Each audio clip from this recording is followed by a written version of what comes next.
नमस्कार दोस्तों। आज हम पढ़ रहे हैं अलंकार। जैसा कि हमने पहले वीडियो में पढ़ा था अनुप्रास अलंकार, यमक और श्लेष अलंकार। ये हिंदी अनिवार्य का जो टॉपिक है उसमें लगते हैं वो अलंकार अभी चल रहे हैं, और जैसे ये पूरे होंगे उसके बाद साहित्य में जो अलंकार है वो उससे आगे वाले वीडियो में आएंगे। तो आज हम इसी क्रम में पढ़ेंगे विभावना और वक्रोक्ति अलंकार। विभावना अलंकार में क्या होता है कि जब काव्य में कारण का अभाव होने पर भी कार्य के पूर्ण होने का वर्णन हो, वहां पर क्या होता है, विभावना अलंकार होता है।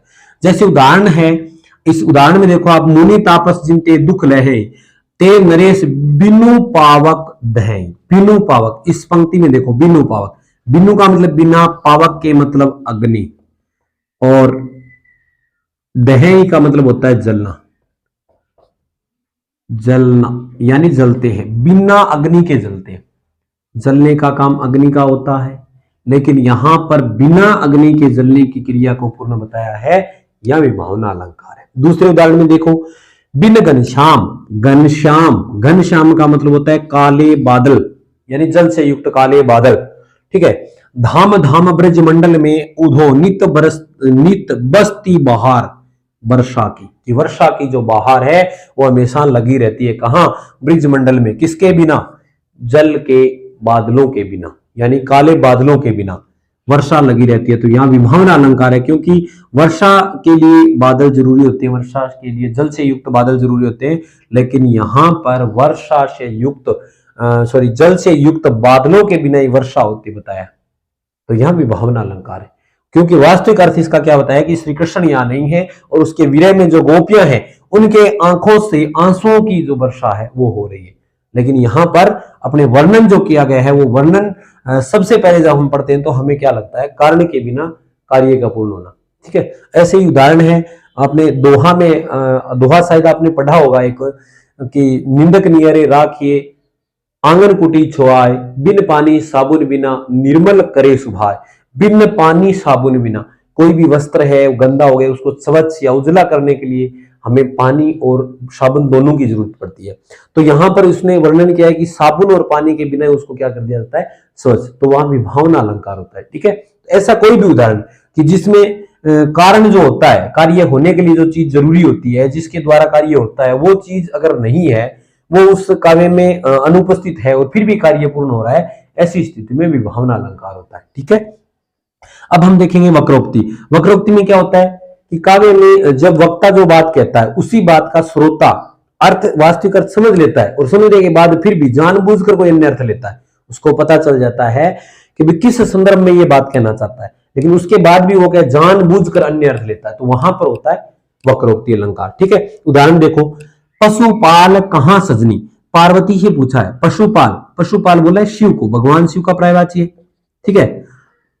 तो पार्वती समझ गई कि भाई शिव के बारे में पूछ रही है, लेकिन फिर भी वहां पर क्या है, उसने जानबूझकर जो अन्य अर्थ लेते हुए कहा है कि जमुना तट धेनु चराए रही हूं, कि वह यमुना के तट पर गाय चराने के लिए गया है। भगवान शिव, इस ये मतलब पशुपाल जो है उस भगवान शिव के लिए कहा था, लेकिन पार्वती ने समझ लिया भी पशुपाल उसके लिए कह रही है, लेकिन फिर भी वो जानबूझकर ये बात कह रही है कि गाय चराने के लिए गया। पशुपालन, पशुपालन करने वाला, तो पशुपालन करने वाला है तो वो फिर यमुना यानी यमुना के तट पर गाय चराने के लिए गया।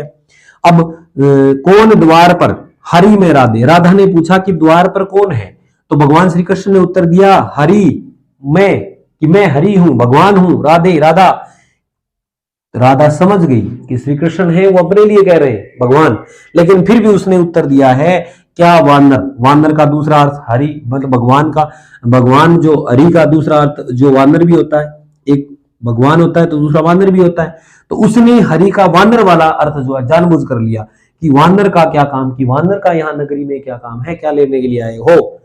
तो यहां पर कृष्ण को जब उसने पूछा भी कौन हो, तो उसने जवाब दिया कि हरि यानी मैं भगवान हूं। फिर भी राधा समझ गई कि वे भगवान है, लेकिन फिर भी जानबूझकर उसने उसका अन्य अर्थ लिया, मतलब वानर अर्थ लिया। तो अन्य अर्थ लेता है, वक्रोक्ति होती है।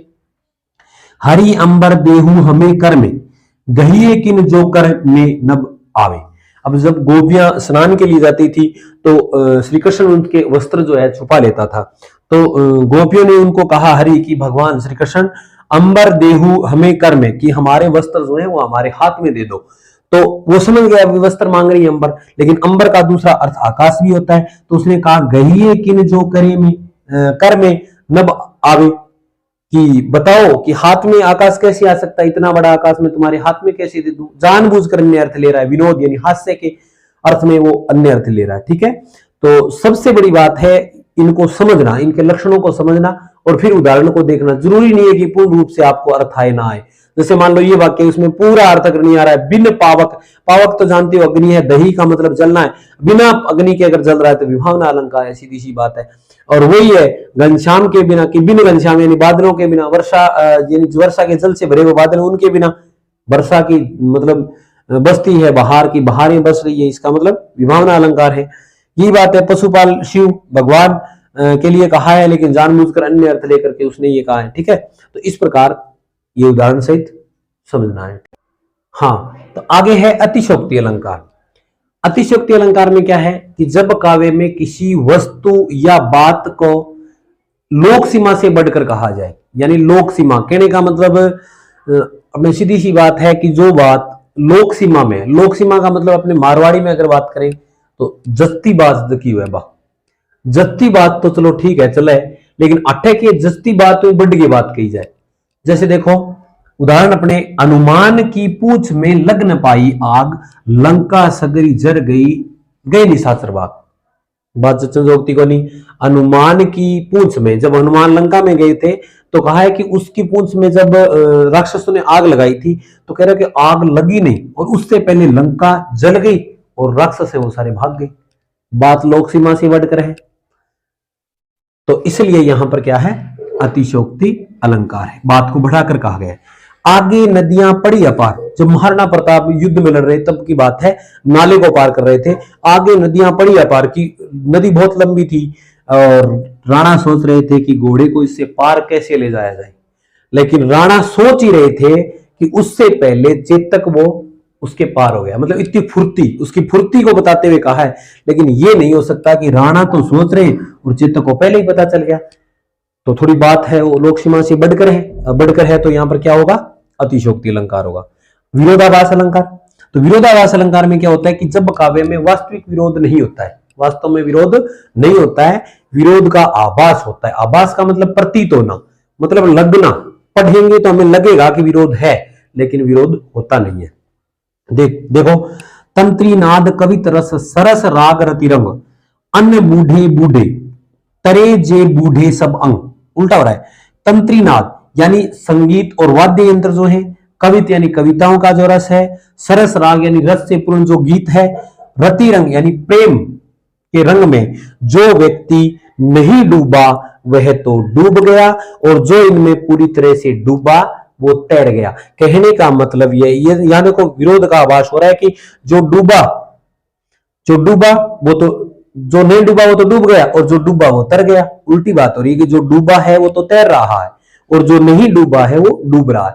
बात यह है कि इन चीजों के अंदर या इन चीजों का रस आस्वादन, इनका आनंद जिसने नहीं लिया है वो इस जीवन सागर में डूब गया और जिसने आनंद लिया है वो अपने इस जीवन सागर को पार कर गया। ठीक है, अब ज्यों ज्यों बूढ़े श्याम रंग, कि जैसे जैसे श्याम रंग में डूबते जा रहे हैं त्यों त्यों उज्ज्वल यानी सफेद होते जा रहे हैं।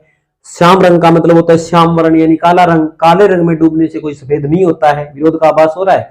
लेकिन वास्तविक बात यहाँ गोपियों ने कही है कि हम जैसे जैसे श्री कृष्ण के प्रेम रंग में डूबती जा रही हैं वैसे वैसे हमारा मन और उज्जवल होता जा रहा है, प्रसन्नता से युक्त होता जा रहा है। ठीक है ना, तो यहाँ विरोध का आभास है लेकिन वास्तव में विरोध नहीं है। वही बात यहाँ पर है कि यहाँ पर देखो विरोध का आभास तो हो रहा है लेकिन वास्तविक विरोध नहीं है। यहाँ क्या कहा है कि तंत्री नाद कवित रस सरस राग रतिरंग यानी प्रेम, संगीत, वाद्य यंत्र, कविता का रस आदि के आस्वादन में जो पूरी तरह से डूब गया, इनका आनंद जिसने पूरी तरह से लिया है वो तो जीवन से पार हो गया और जिसने इनका आनंद नहीं लिया है वो इस जीवन रूपी भव सागर में डूब गया।